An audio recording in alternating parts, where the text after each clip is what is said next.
The gun used to kill a U.S. immigrant agent in Mexico has been traced to Texas. The weapon was tracked to a gun smuggler in Dallas. Now, the finding comes a day after the arrest of the gang leader allegedly behind the January killing. Officials say Sergio Mora is the regional head of the Zetas drug cartel. Members of the group allegedly shot the U.S. agent and injured another in northern Mexico earlier this month. People are trying to recover their possessions after a hillside collapse in Bolivia's capital destroyed 400 homes. Weeks of heavy rain caused the ground to give way on Sunday. There were no reports of death or injury, but according to officials, 44 people have been killed in recent weeks by flooding and mudslides. In Cuba, President Raul Castro says a government plan to lay off 500,000 state workers by the end of March is behind schedule. The Cuban leader told government officials that it was important to proceed carefully with the layoffs, but he did not specify when they should take place, saying that only the changes were part of a 5-year plan. Two former leaders of Argentina's military dictatorship in the 1970s and 80s appeared in court on Monday to face charges of taking hundreds of babies away from their parents. The men allegedly carried out a plot to take the children of jail dissidents. Teresa Bo reports from Buenos Aires. Argentina is putting its past on trial and on television for the nation to see. In the 1970s and 80s, when the country was ruled by a military junta, these two men played leading roles. Rafael Videla and Reinaldo Viñone are accused of orchestrating a scheme to take babies away from political prisoners and give them new identities and new parents. Victoria Donda was one of those children. She was born to a jail dissident who then disappeared. There are as many as 500 cases like Victoria's. For me, this is necessary to close a chapter of Argentina's dictatorship, and it's an example of the magnitude of the horror, which is to steal the babies of those opposing the dictatorship. I think this helps us heal as a society. Throughout the 7 years of military rule in Argentina, the government conducted an aggressive and bloody campaign against left-wing groups. Human rights organizations say 30,000 people died in the so-called Dirty War. A campaign to bring alleged perpetrators of the baby thefts to trial has been led by a group of parents of Dirty War victims. We don't want revenge, we want justice. It revolts me to watch them there after what they did. Supporters of Videla and Viñone dismissed the trial as a bid for revenge by the leftists they defeated decades ago and who now control Argentina's government. The trial is the first of several related to baby thefts, and it's expected to take several months. More than 350 witnesses are expected to testify. Teresa Bo, AlJazeera, Buenos Aires. U.S. prosecutors on Tuesday will retry two former private security guards who worked for a division of the company formerly known as Blackwater. They're accused of murdering 2 Afghan civilians and critically wounding a third. In the first trial last year, the jury was unable to reach a unanimous verdict. Tom Ackerman reports. Christopher Drotleff and Justin Cannon were hired by Paravant, a shell business for the company formerly known as Blackwater. Their job helping to train Afghan soldiers. That was until May 2009, when an incident left 2 Afghans dead and the contractors fled the country.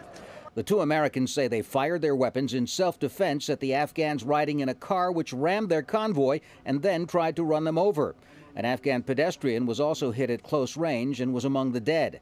Prosecutors say the Afghans' car was never a threat, and a U.S. Army review found that the 2 Americans had been drinking that night and violated weapons policies. The incident was not the first involving questionable weapons use by Paravant Blackwater employees in Afghanistan. Official U.S. reviews have accused other company personnel of unauthorized possession and reckless use of Afghan military weapons. The chairman of the Senate Armed Services Committee said Blackwater was actually damaging, not helping the Afghan training mission. And if we fail to make sure that contractors like Blackwater play by the rules and live up to their commitments, we'll be doing a disservice to our troops by making their already difficult and dangerous job even more so. Levin has urged the Defense Department to reconsider its award of a potential $1 billion contract to Blackwater for training Afghan soldiers.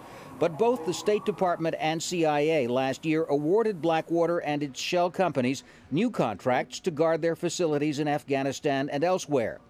Afghan President Hamid Karzai has set a 2-year deadline for all foreign security contractors to leave his country. The retrial of the Afghan shooting case follows a U.S. judge's dismissal of manslaughter charges against other Blackwater security guards working for the State Department in Iraq. Investigators found that in 2007, they killed 14 unarmed civilians without provocation. But the judge ruled that the evidence was inadmissible. Tom Ackerman, AlJazeera, Washington.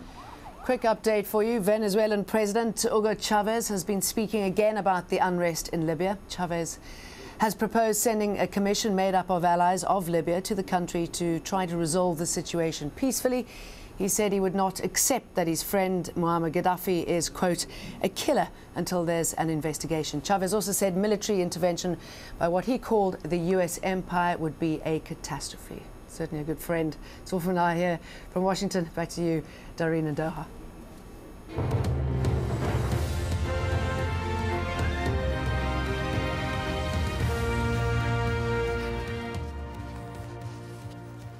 You're watching the Al Jazeera News Hour. In an event designed to promote the use of bicycles in Brazil, it took a very different turn over the weekend.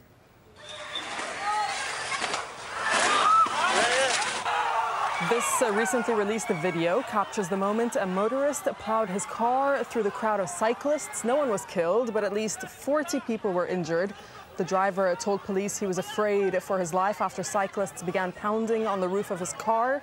An investigator called that claim fanciful.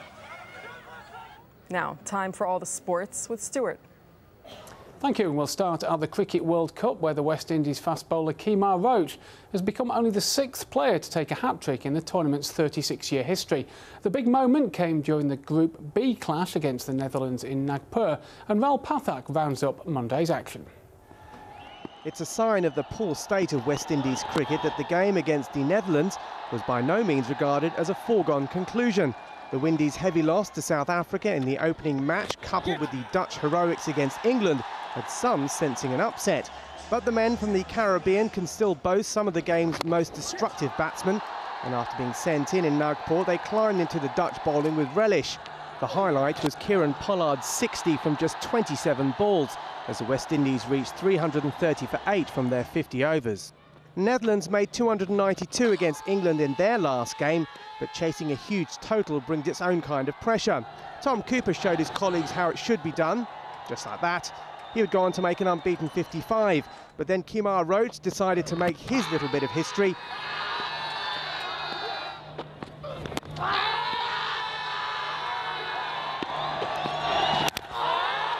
The 22-year-old became the 6th bowler to take a World Cup hat-trick.